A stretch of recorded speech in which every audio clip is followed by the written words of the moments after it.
Good evening, everybody. How was your day? Good? Good experiences? Good questions? Anybody get the hard-hitting questions? Who gave the hard-hitting questions? We might need to kick them out, right? So students, you've been nervous all day long for your presentations, and now you can breathe, right? I know we have some folks still in the line for drinks. That is completely fine. Go ahead and finish that line. I'm going to introduce our keynote, and if you all need to get up and out, you most certainly can. After our keynote, we are going to have awards, and then we will open up the curtains, and magically there'll be food. That's how that works too, okay? So come and go as you please. I am here to introduce our keynote. So every year we choose a different person. We try to change up the discipline they're in, but the main factor is that they have worked and completed and participated in and supported research. And they're going to be able to share some experiences with you and also what you're doing and why it's so important. So this is going to be a little long, Kathleen. She's not nervous enough, right? Okay, so today our keynote is Dr. Helen Kathleen Tarp. And Dr. Tarp is a distinguished scholar, educator, and advocate, renowned for her multifaceted contributions to academia and community service. I highlight community service in that because she just got back from Puerto Rico? Dominican Republic, doing healthcare community service with our physician's assistant program as well. Throughout her illustrious career, Dr. Tarp has been recognized with numerous accolades, including the Distinguished Faculty Award for Service in 2020 and the Arts and Letters Award of Excellence in 2019.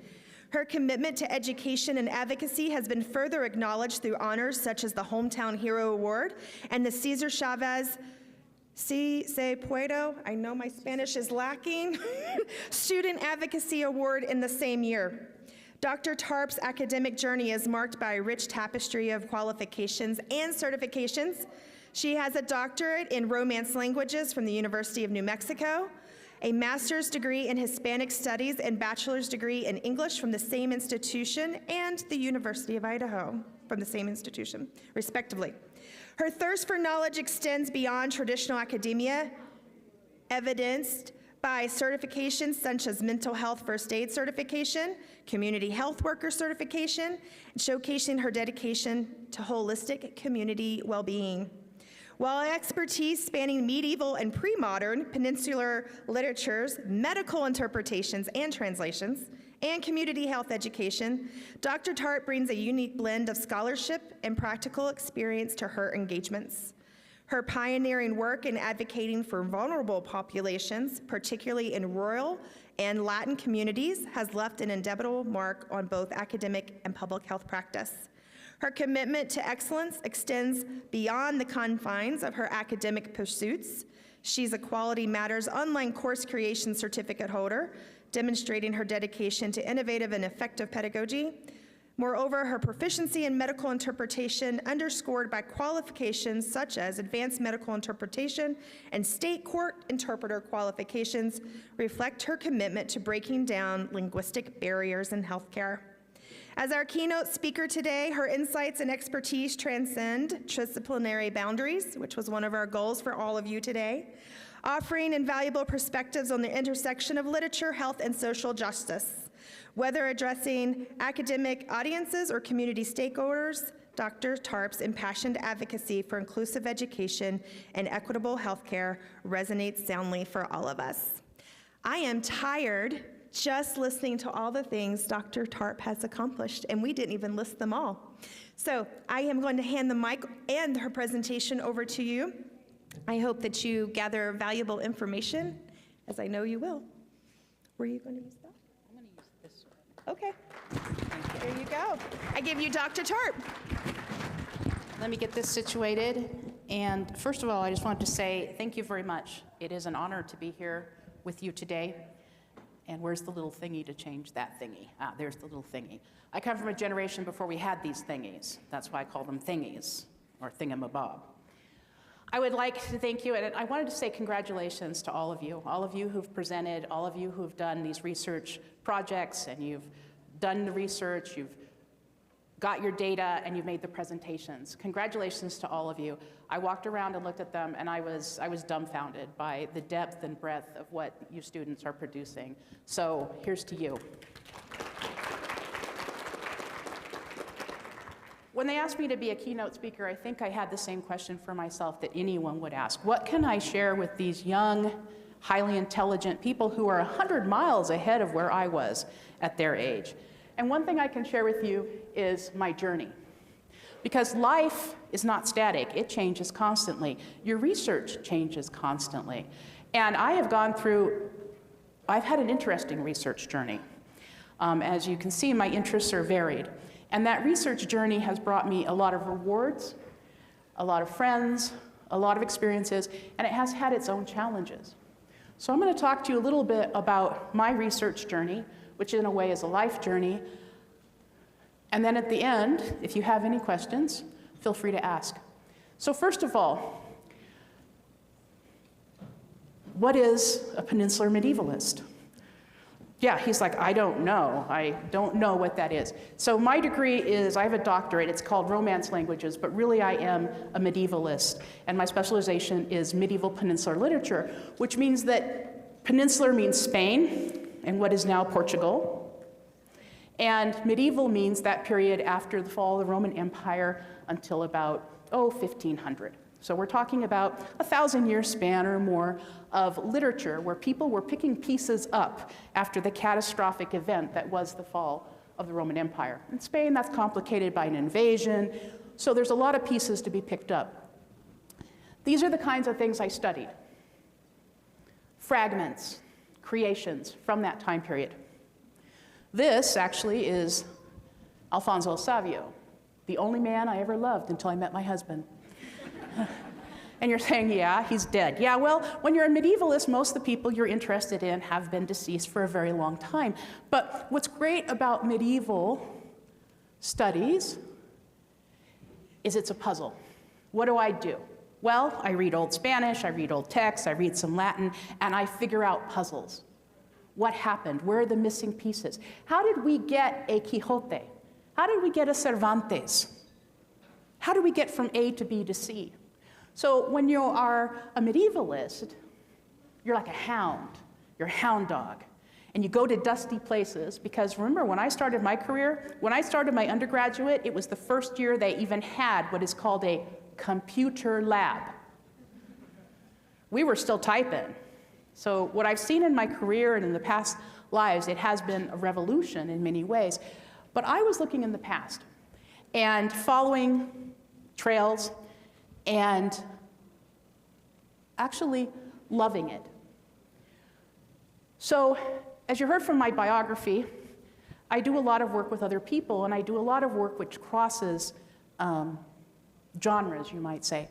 What was my life as a medieval researcher when I was a pure humanities researcher? Well, first of all, I loved it, but I was a lone wolf. How many of you guys know how it works in the humanities, like in English? We work alone with nobody else. We are lone wolves. So when you're doing something, and when I started out as a medievalist, you go find what you're going to study, and then you study it, and you study it alone. Now, you are accompanied by 800 years of people that you have to know you've read, who've already commented on what you're studying, but you're working alone. And as you work alone, it can be lovely. You can get lost in that garden of bright images. But the other thing about it is, it's all you. If you get published or you don't get published, it's all you. There's no team to back you up. And sometimes that's a good thing, because if you've been on a team and you have that one who never shows up, take his name off that paper. But that's the model that I knew. That's what I knew. Work by yourself, work hard, and write a lot. So the average paper, the average dissertation for someone who graduated in my year, my dissertation was 500 pages long. And there is no busy work in that dissertation. It is dense. Not only does it weigh, it is weighty. So that's where I come from. That was my tradition. And I loved that. I thrived in that. I mean, I really enjoyed it, and I enjoyed the work I was doing. But that's the model I came from. So let's talk about how I got to where I am. And you did sometimes have dialogues. There's this man who wrote in the 1800s. His name is Menendez Pelayo. I argued with him. Damn you, Menendez y Pelayo! Okay, so that was my life as a medievalist, and I still am a medievalist, and I say that proudly. I'm still part of the pack. I come to ISU. Life changes things. I was at another university, and why did I come to ISU? Well, one of the reasons I came to ISU was because I was from Idaho, and my parents were here. And we have a very small family, and when you get to be in your 30s, which is usually how old you are before you graduate with your doctorate in Spanish, your parents are getting older. And as you make life decisions about where you work, many times those life decisions are going to be influenced by your family. So when there was an opportunity to come to Idaho, I was happy because I'd seen how many of my colleagues and peers were frustrated, saddened, stressed out because I was on the East Coast, and they had relatives, let's say in California, and it was difficult to take care of your parents. So I was happy. I thought, this is great. I'm going to love it. I can work anywhere. And so I did change my institute. And at that point, I'm still part of the pack. I'm working alone, doing my research, enjoying it. But change happens. Now, one thing you need to know about medieval studies is that when people wrote literature in the Middle Ages, and this is one of the reasons it appeals to me, is there was always a social reason. Literature and arts served the public. You were always supposed to have a reason, and you were always supposed to be doing good deeds, and you were always supposed to be producing something positive. Then, of course, I grew up on a farm, and on the farm, things got to be practical. You got to be producing. And then I grew up Catholic, so I grew up in a tradition of service, that one needs to contribute something to people. So I get to Idaho, and because I'm a medievalist, because I speak several languages, I had already been doing interpretation and translation. I interpreted for people who were in jails, in hospitals, car accidents, and I continued to do that here. And I noticed there was a need here. And I noticed that occasionally I would get health science students in my classes, and they would take some of those classes. And when I started offering off the books, as independent studies, because you have to pilot and see if anybody would take like medical interpretation, translation, because they'd never been offered here, they filled up.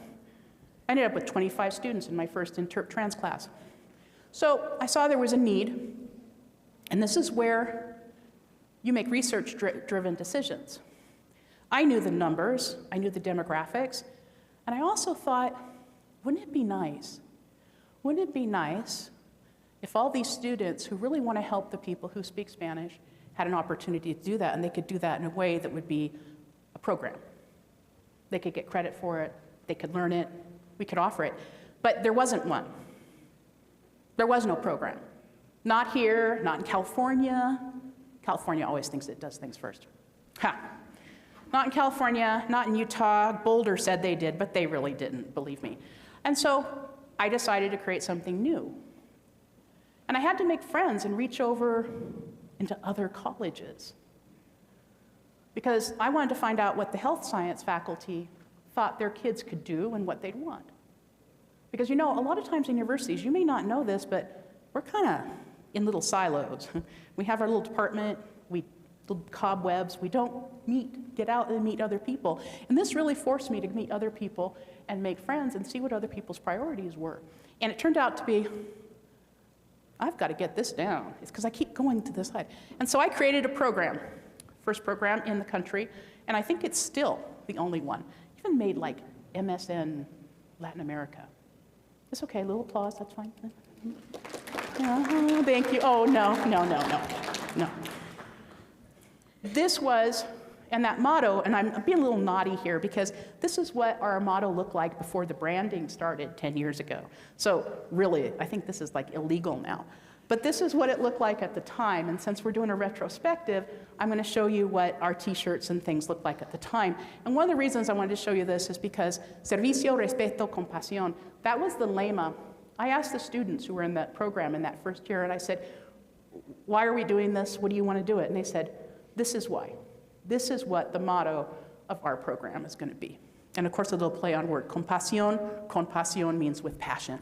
And so I started this program, and so here I am, I'm doing my medieval stuff, and I'm teaching my students somewhat, because medieval really didn't work that well with an undergraduate program. We did not have a graduate program in Spanish at that point, even though I was trying. So this program, I made a change. I imagined something. I thought, wouldn't it be cool? And it was. But I made a change now, and when you make changes, you've got to deal with them, because a change changes things. So all of a sudden, I had this great program that was taking, let's see if I can get the right arrow this time, more and more of my time. I had more and more students, I have more and more projects, I've got kids doing internships out in the countryside, we're working with food banks, we're working with homeless shelters, we're working with mobile clinics, I'm going to the Dominican Republic, I've got students who are doing health trips to Puerto Rico, and all of a sudden I find myself in a bit of a quandary, because I'm kind of like this. I've got one leg here and one leg here, and during the day I am the Spanish for Health Professions warrior. Woohoo, SHP, right? And at night, I'm like Batgirl. I'm in my office at 9 o'clock at night trying to be a medievalist. So what I did was I changed my world, and I needed to change with it. Now in this case, I'm the one who initiated the change. You all are going to have changes. Anyone can testify who's been at any university for over 10 years that things happen. One day you're a part of arts and letters, then you're part of sciences. Change happens constantly, and you need to change with it. The difference is are you going to use your smarts, and how are you going to react to that change? Are you going to make that change something positive, something that's going to work for you? And in research terms, this is an issue. This SHP during the day, medievalist at night, how many of you guys are planning to work at a university? Publish. You got to publish. You must publish. Publishing takes time. Publishing takes energy. Publishing takes research. So now I'm doing something during the day which has possibilities for some really interesting research, and at night I'm trying to do something that I'm not doing during the day. So I decided, how am I going to put these things together? So I decided to get an MPH, Master's of Public Health. Now, there's an issue. I'm a humanities person. I'm a medievalist. I do literature. And I'm running with my pack, and actually, when I start doing SHP, I actually get a little bit of blowback from my pack, because I don't smell the same to them anymore. Because you may not understand this, but the only way to study Spanish is through literature.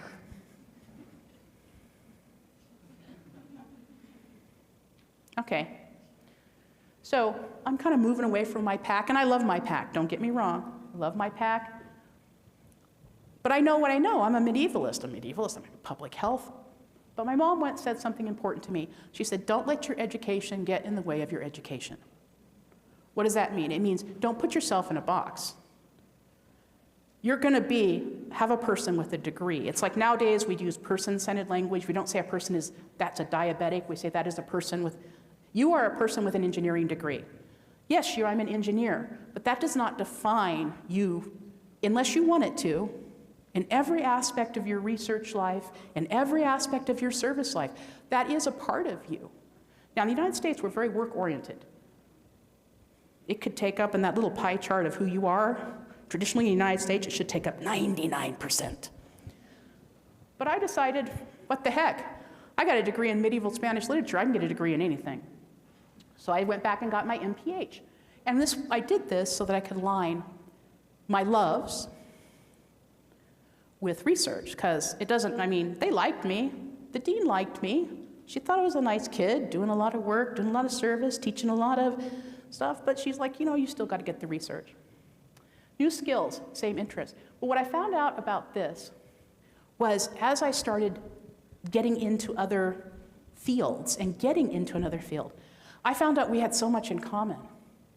You know, here we are, we're in all these different departments, and humanities, they have small hands and smell like cabbage.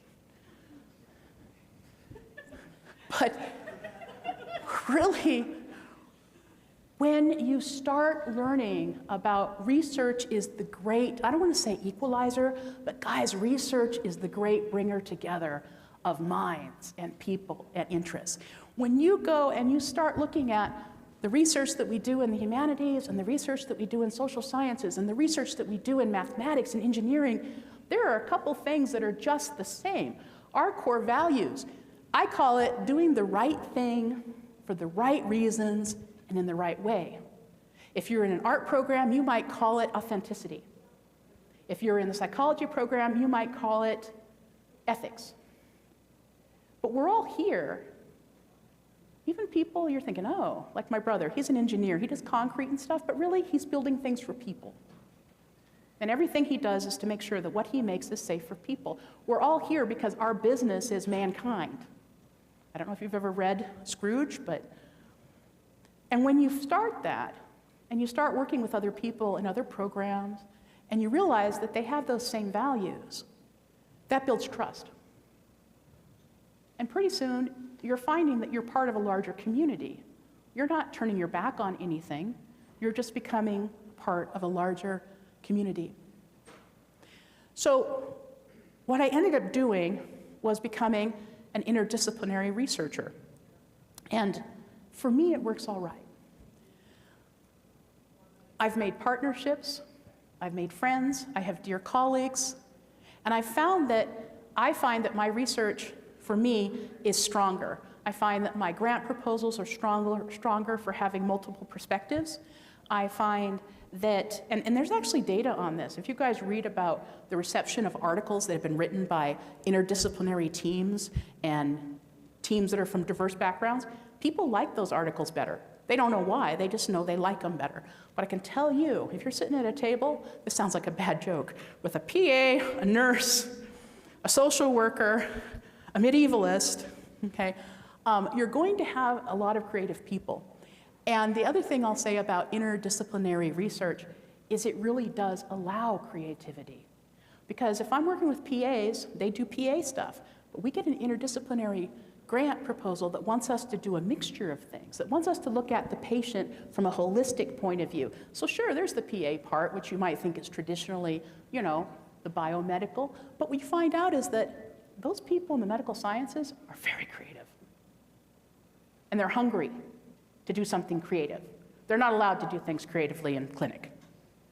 These are creative, smart people. I'm a creative, smart person. We are in two different disciplines, but we have this in common, and it is, I'll tell you a secret. Yeah, you have to do the stuff because you have to do your publishing so that, you know, you can get tenure and stuff. But that's not why you do it, it's because it's fun. It is fun. And this kind of research is really fun. And the kind of research that I've been doing has allowed my imagination to go crazy. I get to imagine things, and with my friends sitting around the table and my colleagues, we imagine things, and we can make them real through working together collaboratively on grants and research projects. I love this quote from Albert Einstein. Imagination is more than knowledge. Knowledge is limited. Imagination embraces the world, stimulating progress, giving birth to evolution, bringing evolution. We all have to change. What you know today, good thing you like learning, because you're going to need to know more things tomorrow, and that's a cool thing. It's a good thing.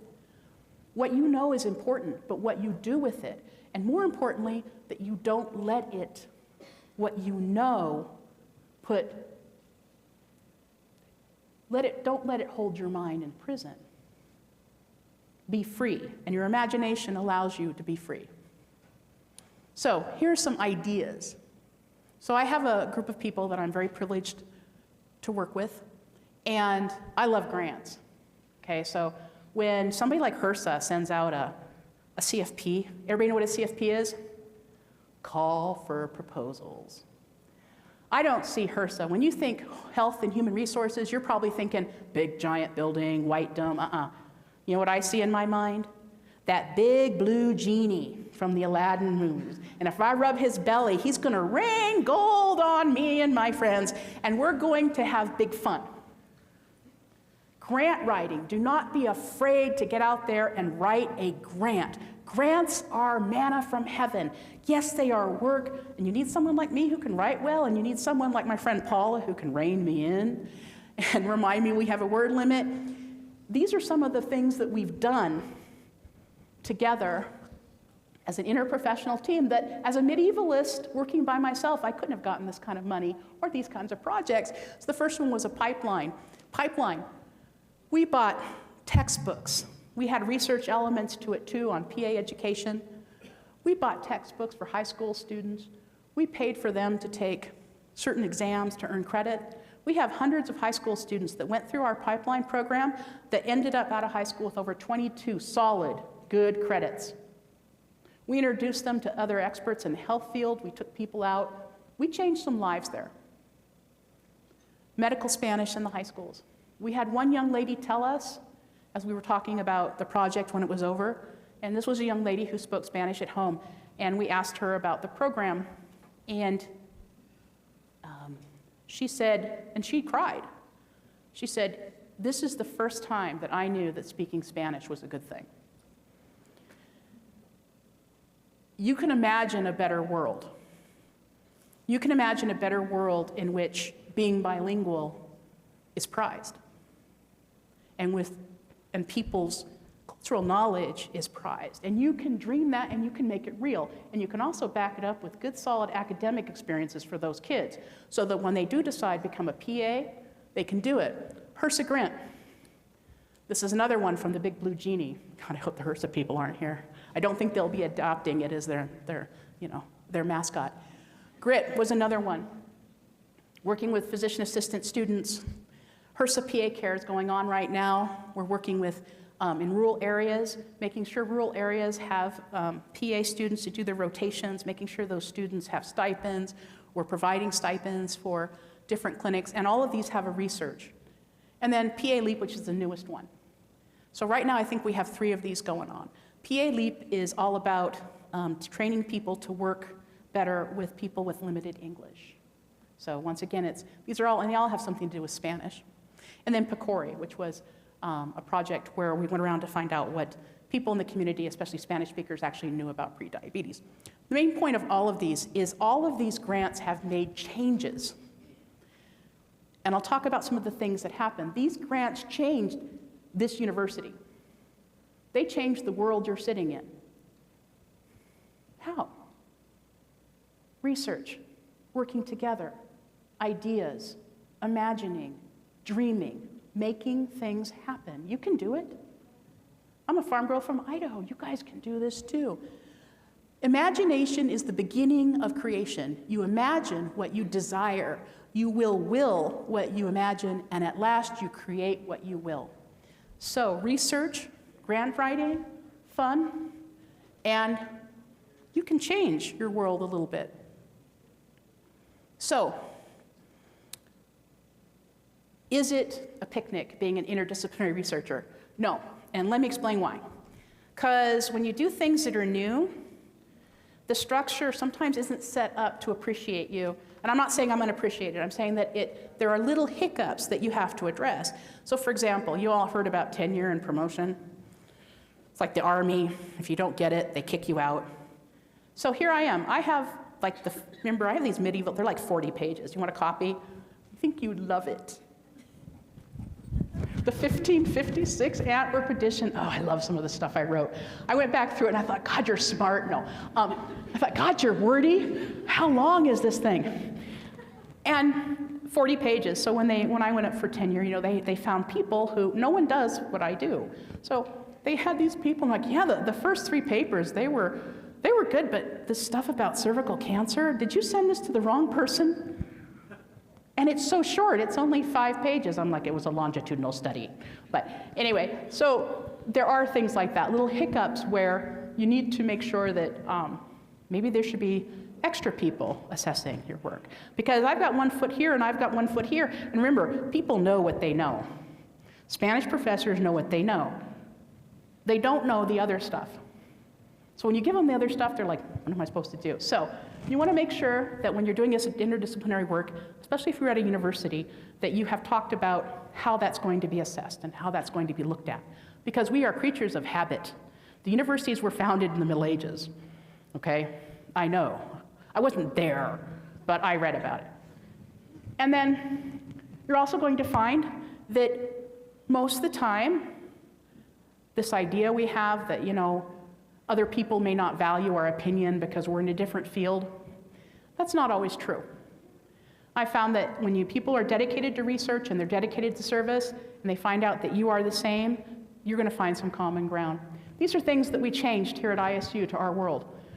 The SHP major was one of them. The graduate certificate is one of them. We created ECP programs, internships. There's a minor in pre-PA physician assistant studies. All these things are the results of our grant writing, of imagining things. Lifestyle medicine, I'm certified in lifestyle medicine, and I'm a medievalist, so it is a strange and wonderful life. And then the last thing that I'm super proud about that will change the fabric of this university, and it comes from interprofessional work, reaching out to your colleagues in other fields, is one of our grants, we started using standardized patients for interprofessional activities. ISU is going to create, last I heard, a center. We're going to be a center that trains standardized patients. And who are we working with? Theater, physician assistant studies, athletic training, all the science-y people with theater. And that is not something you get everywhere. So I've always been so grateful that ISU has given space for that kind of creativity. But that's the kind of thing that should be happening. Because we all want to do the right thing for the right reasons and in the right way. So interdisciplinary research is becoming easier and easier because of technology. It used to be when I wanted to do mine, as I said, I had a typewriter when I went to school. And in doing research, now you guys can talk with people on the other side of the globe. You are not limited by time and space. You don't have to FedEx a paper to some guy in Sweden. You can talk with him and you can compare your data and you can work together. The barriers that separated us from working with other people, technology's breaking them down. We don't have to, and I love my colleagues and love getting down there and talking some Amadis de Gaula, with my classmates or some Lazarillo de Tormes, but I can have a wider experience, and you can too. And so, as we talk about medievalists, what about me as a medievalist? Well, we medievalists are doing fine. Now, don't tell my chair, because I'm going to be asking for some travel money, but it used to be when you wanted to study something in Middle Age literature, you had to travel halfway across the world and go to a library, and you had to wear gloves. It was like being in a hazmat suit, because this is the only book of its kind in existence, and they don't want your stinky, scrabby little fingernails putting sweat spots on it. Nowadays, some of those things are digitally available, but as far as my chair is concerned, I have to go there, because now I'm getting back into the medieval as well. And why? Because now another dream I had for 20 years, 20 years, was a master's program in Spanish, so that I could have students who might actually want to talk about El Cantar de mi Cid with me, or have to, because it's a requirement for getting their master's. But either way, I'm kind of moving back into that now. So, and when you think about all these things, about bringing people together and doing interdisciplinary work, to me it makes perfect sense, because I am a medievalist. And if you know anything about medieval culture and medieval university culture, you understand that university comes from a Latin word meaning universal. The university in the Middle Ages was the place where all the knowledge was literally deposited. And it was the place that everybody went to. And it was all the knowledge that they had of the world in that time. And that knowledge came from everywhere. Different countries, different continents. It was in different languages. There were teams of interpreters and translators working. And everybody was in there with the goal of learning. So for me, interdisciplinary work makes sense for me as a medievalist. Learning was gathered here at the university. Many languages, many countries, all interconnected, no silos, no limits. You imagine that. Thank you.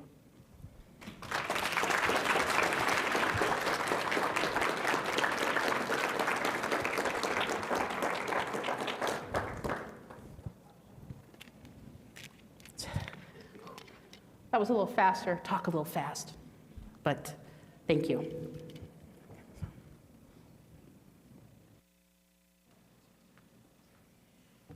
Dr. Tarp, you are amazing. Thank you so much. Did you all learn some things from the illustrious Dr. Tarp? Can we give one more round for her?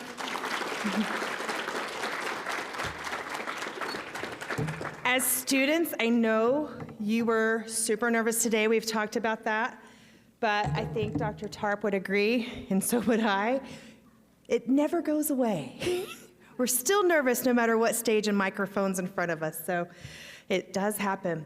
I want to do one of our prizes first before we do some items. And Angie, did you bring it back up? We keep moving it around. All right.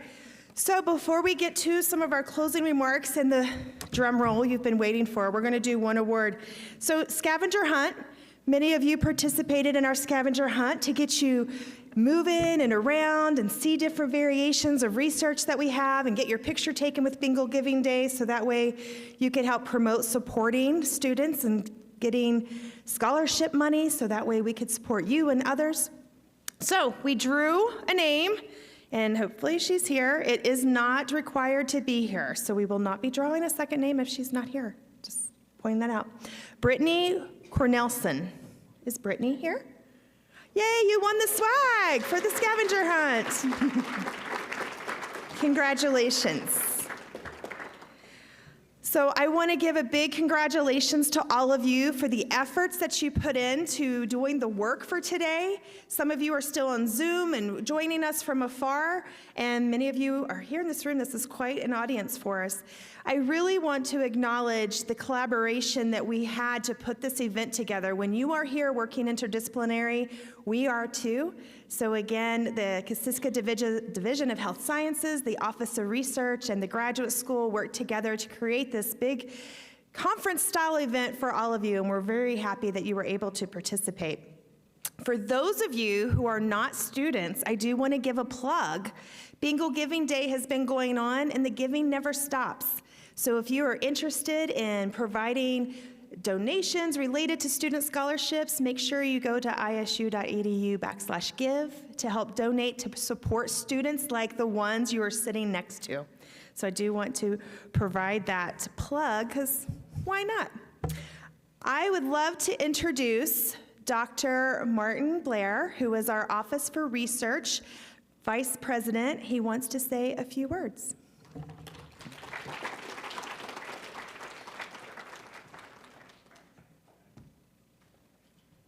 I promise it'll be a few words. I only have 12 pages. It's a joke. How many of you are tired?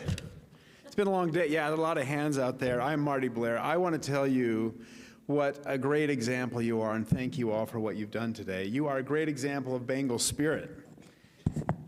You've taught us how to explore. You've been helping us to learn, to grow, and to energize. In fact, I have learned and seen so many things. I've met many of you, not all of you, but many of you. I actually have a headache. There's been so much to learn today. It's been great. I just want to share a couple of thoughts very quickly. The pursuit of knowledge, of discovery, of creativity and innovation is meant to expand our understanding of and our appreciation of the world around us. It's meant to change our minds and to encourage us to feel differently, to feel something that we may not have experienced before. I want to thank all of you for sharing what you are learning with almost, I think, close to 150 entries today. That is a lot. That is a record at Idaho State University. I've observed beautiful art, innovative uses of technology. I've heard some very insightful questions about how and why things work the way they do, and I've been asked to consider some very thoughtful recommendations.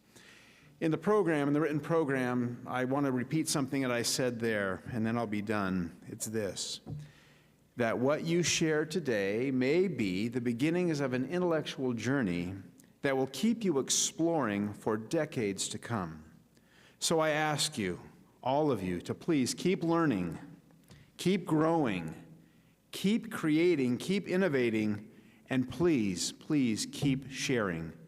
Thank you very much for all you're doing. Thank you, and I wish you the very best in whatever the next step you have. And see, that was short, right?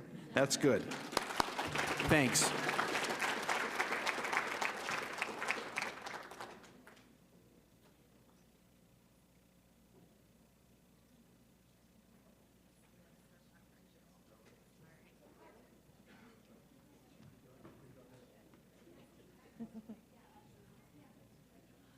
Now, for the time many of you have been waiting for, I would like Anna Sidaway, who's the interim director of the graduate school, to come up, and she is going to announce winners. Sometimes our winners are so excited they forget the next set of instructions. So, if you didn't win, tell the person next to you that did win where to go, okay? If you see where Dr. Blair is going, the winners are going to go that direction, and we're going to take a picture to commemorate the awards, and then we're going to do a group picture as well at the end. Once we are done with awards, we will open the curtains, and like I said, magically food will appear and doors will open, and you are welcome to stay and indulge as much as you like. Sorry, Wiki's like holding the stack. We're going to do some arm raising workouts for that, Wiki. Okay, you want to sit there? Are you good? Yeah, I'm good. All right. All right, before we celebrate our winners, I want to celebrate you all. Give yourselves a round of applause. I hope you all feel a little bit more confident in your research and ready to whatever the next level is to present at a conference or present your, defend your thesis or dissertation. I hope this event was a great stepping stone for wherever your next accomplishment will be. Okay, without further ado, we're going to start with the undergraduate awards. And I'm nervous too. Here we go. All right, the top undergraduate poster presentation goes to Maya McHugh.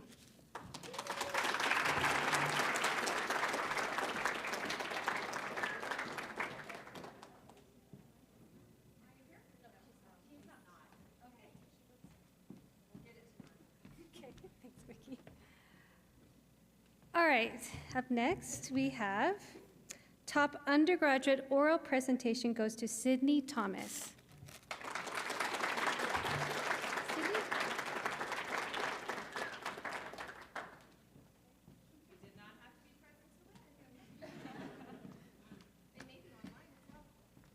All right, on to our graduate students.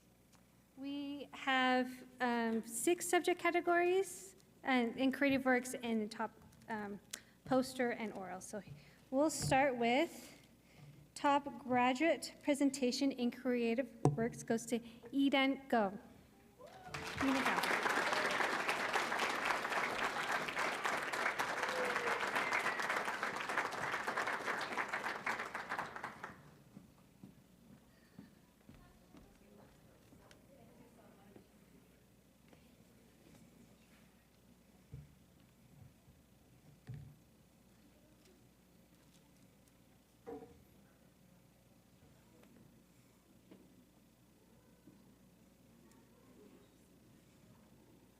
All right. A few more? Okay. Okay. Just waiting for my cue. Okay.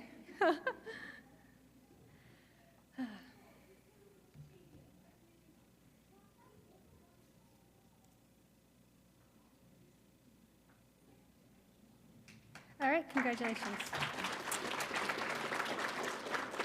All right, top graduate poster presentation in biological and natural sciences goes to Mackenzie Reed.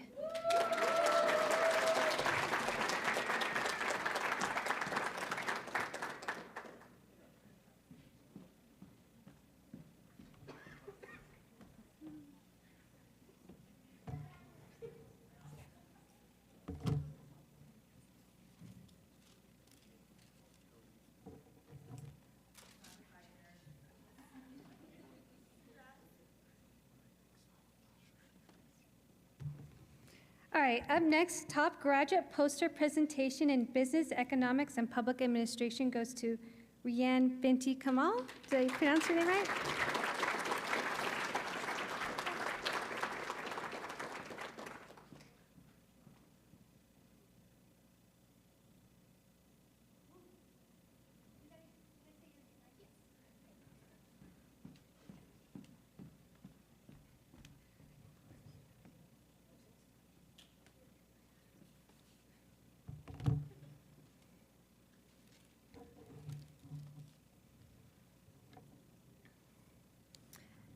All right, up next, the top graduate poster presentation in education, learning, and training goes to Jessica Woolley.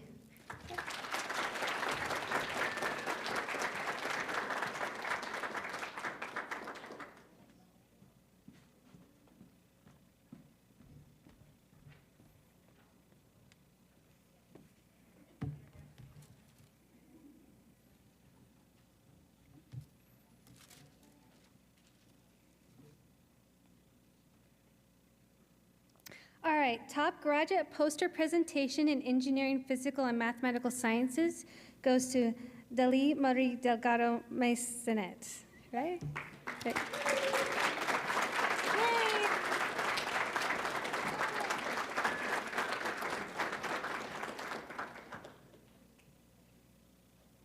How did I do on your name?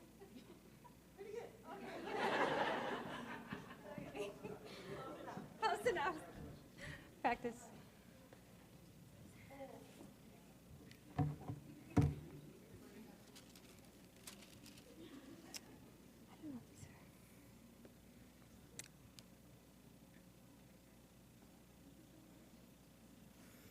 All right, the top graduate poster presentation in health, nutrition, and clinical sciences goes to Emily Jimenez.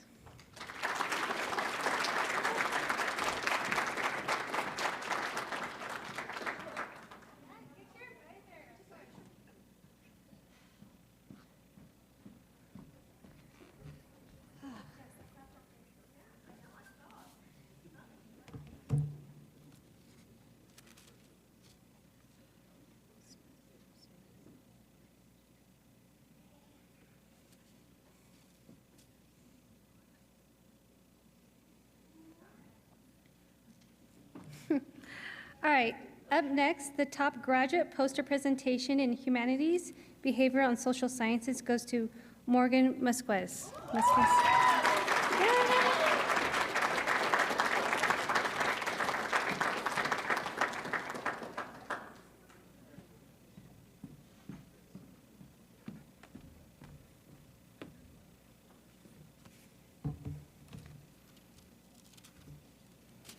All right, so we're on to oral presentations.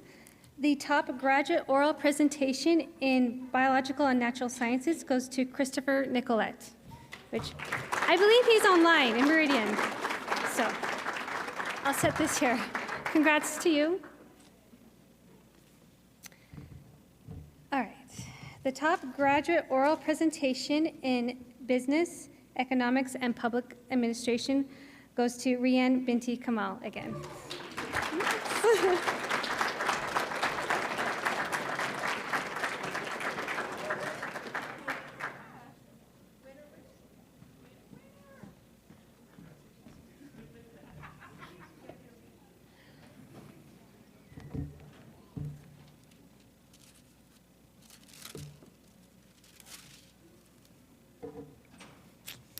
All right, the top graduate oral presentation in education, learning, and training goes to Ting Lu. Is Ting here? Yes, Ting.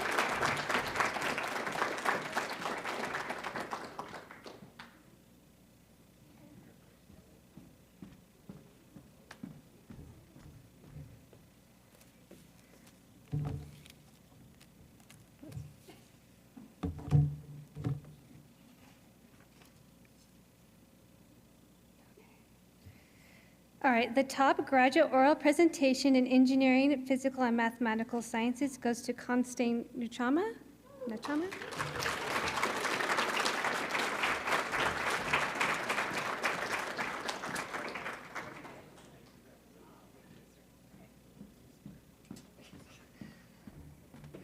All right, two more.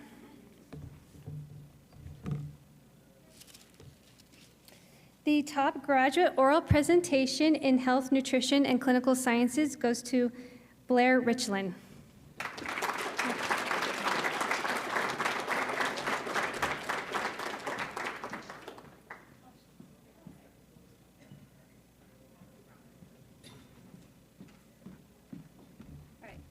Memory serves as well. I think Blair was online, so congrats to you online. All right, then the last award. The top graduate oral presentation in humanities, behavioral, and social sciences goes to Angelina Conroe. Yay!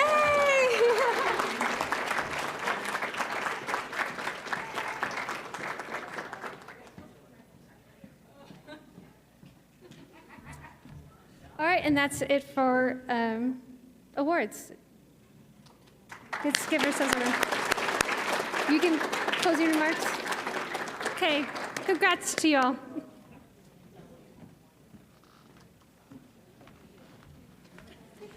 I forgot to recognize when Anna was on her way up here that as you see her walking by for the rest of the evening, make sure you wish her a happy birthday. We tend to have these events on staff birthdays, and it's a long day without a birthday party, but this is the party, right?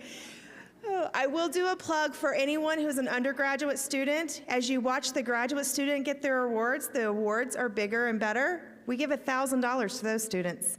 Keep that in mind when you are applying for graduate school, which ones you want to go to, all right? We will open up the food, but all those who won awards, we would like you to come up front and we will do a full stage picture or however we're going to do it. But other than that, thank you all for such a fabulous day.